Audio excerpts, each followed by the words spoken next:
Hi, in this video I show you what are lambda expressions and how we can use them in our programming. This one I use in Java is the demonstration, but the concept can be also applied to C#.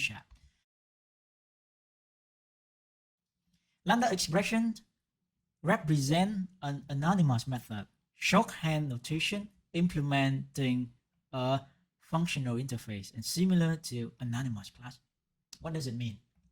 So in here I have an example. I have a class of students, and after that I have a list of students. So this is a list of students, and after that I want to print a list of students. In order to print, I use student list.for each.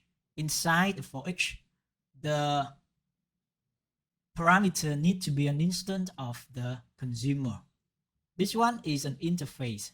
So this is a functional interface. So I need to create an anonymous class in here.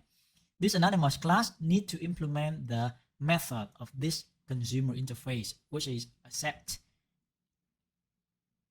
The input is a student, and after that I just print the student. So let's test my program. Right click, and then run as, and then we'll have this is my list of students. We're done. Right. So Lambda expressions say that, hey, instead of using this anonymous class, which is quite long, I can replace everything with only one line of code. Stud system.out.println, and this is it. Let's run again.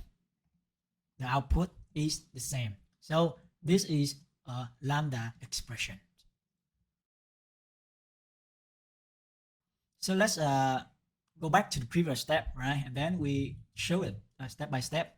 So how to transform this method to a lambda expression? So we follow the rules that I listed in here, right? So there's 5 steps you can consider.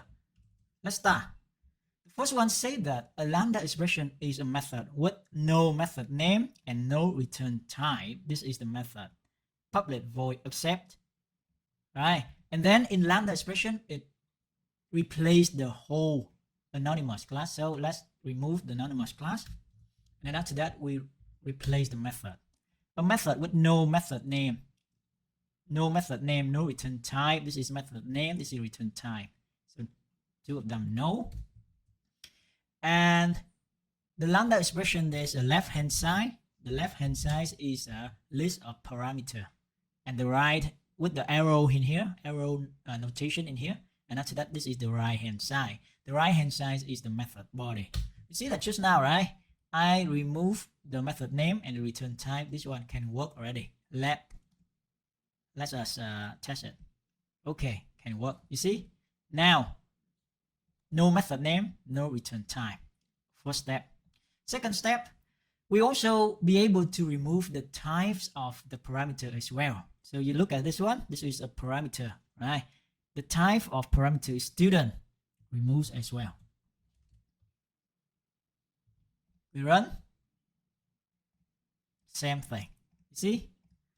And why is that? You see that this one, right, is the student list. So compiler know that the type of student have to be the student. The type of this variable need to be student. So we don't need to get the type anymore.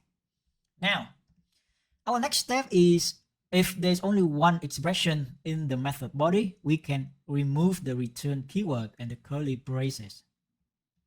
What does it mean? You ask yourself, this is the method body. How many expression in the method body now?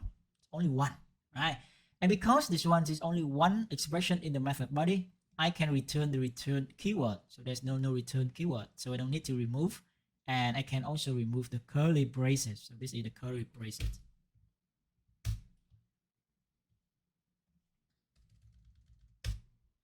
Because no more curly braces, this one is only one.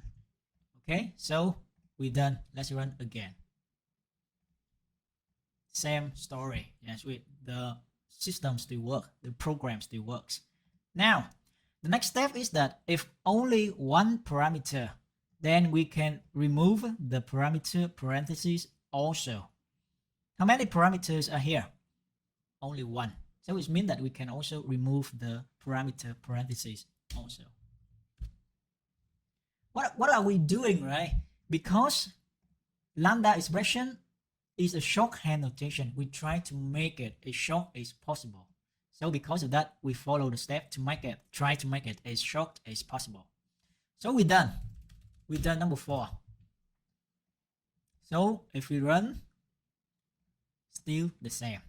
Now, the last one, if the lambda method only call one existing method, we can replace this one with the method name. What does it mean? Say here, right? The body here is only do nothing, not compute anything, but only just call one existing method with a system.out.print. So because of that, I can replace this whole chunk with something called method instant. So in method instant, I just replace everything, both sides with a method name. So start with the class name and then this notation, and the method name. Right click, run again. You see? So congratulations. From the beginning, we have a very long anonymous method. Now we use lambda expression step by step using the rules in here. And after that, we can make a very, very short and only one line of code in here. This is the power of lambda expression. In our practice, let's say that we want to sort our students here, right? So we want to sort the student by matriculation number. Yes, we return the list, the sample list, and after that we want to sort them. In order to sort, we use the collection.sort method. Inside here, we have 2 parameters. The first one is the list to sort, and the second one is an instance of comparator. So in here, I create an instance of comparator from here to here. I override the method compare to so that the Java know how to compare 2 objects of students. The compare to has 2 parameters, S1 and S2. Right, so in here, because I want to sort by student by matriculation number, so I get matriculation number of student 1 and then call compare to the student of the matriculation number of the student 2, and that's it. Now I can sort my student. Let's run.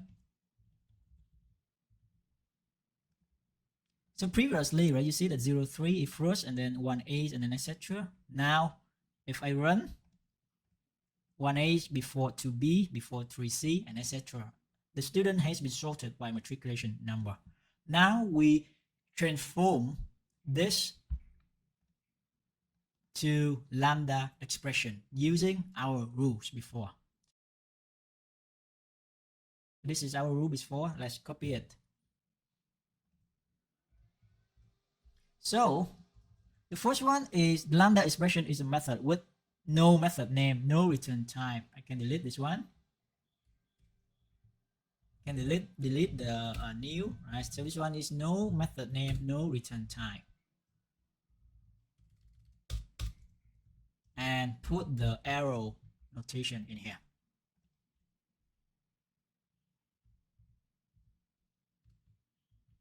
Okay, so we're done. Run. Still be able to run. Very good. Now, next step, remove the type of parameter. S1 and S2, the student, the compiler know that this is the list of students, so they know S1 and S2 type should be student, so we don't need. Run again.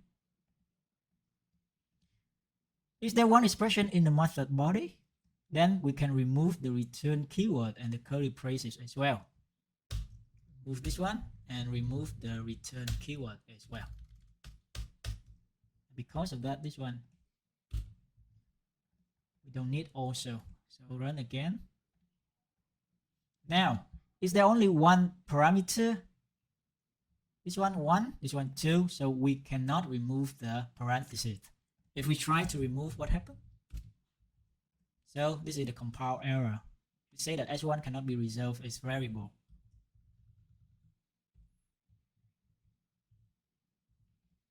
Number 4, only call one existing method. Replace the method name. So this one need to get the method, get matriculation number, and after that call compare to, and the others also get matriculation number. So it not only call one existing method. This one we cannot simplify. Okay, so this is one of our shortest. This is our shortest form of the lambda expression already. In this video, I show you how to use and apply lambda expression, right? So you see that, right? If we write something like this, only one line of code, this is equal to the whole chunk of code using anonymous class, right? And after that, I show you a way to transform from a method to a lambda expression, which is 5 rules in here. The first 1 and 2 is always applicable, but the third, the fourth, and the fifth is based on the condition. So for example, does the method body has the one expression or not, or more than that, or only one parameter, or only call one existing method, etc. Right? And thanks to that, now whenever you look at this one, you look at a lambda expression, you can easily map it to the whole method and broader the whole interface, functional interface instance that it represents. So I hope you enjoyed the video, and thank you very much.